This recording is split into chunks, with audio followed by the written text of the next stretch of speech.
Hello dear friends and subscribers, আজকে নিয়ে আসছি কচুর ভর্তা। তো এই রেসিপিতে এটা সবচেয়ে ইম্পর্টেন্ট হলো হচ্ছে ভর্তাটা করা। তো আমাদের অবভিয়াসলি আমরা একটু লাল মরিচ দিয়ে দিলাম, তারপর আদা রসুন বাটা 1 চামচ থেকে একটু কম করে, আর কিছু না। আমাদের কচুটা অফকোর্স আমরা সেদ্ধ করে নিয়েছি। কচুটা খুবই হেলদি, এটাকে কত হেলদি এটা আপনাকে বুঝতেই পারবো না। প্লিজ আপনি সার্চ দিয়ে দেখবেন জায়গা বা কচু হেলদি না। তো আমরা এটা নেড়ে চেড়ে নিলাম। Very simple dish.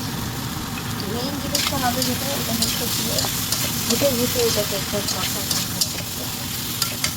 কিন্তু এখানে হচ্ছে কি আমাদের ব্যাচেলার আপু, ব্যাচেলার ভাইয়াদের জন্য ভেরি ভেরি ইজি একটা ডিশ। এটা জাস্ট একটু ব্যাম ব্যাম কিছু দেখাচ্ছে, ওটা করে এটাকে একটু স্ম্যাশ করতে হবে। But other than that doesn't compromise on taste, neither does it compromise on nutrition. তো এটা হচ্ছে কি অসম্ভব একটা ভালো ডিশ সবার জন্য। তো দেখেন হয়ে গেল আমাদের, and we are done. Thank you. Please comment, share and subscribe. Bye.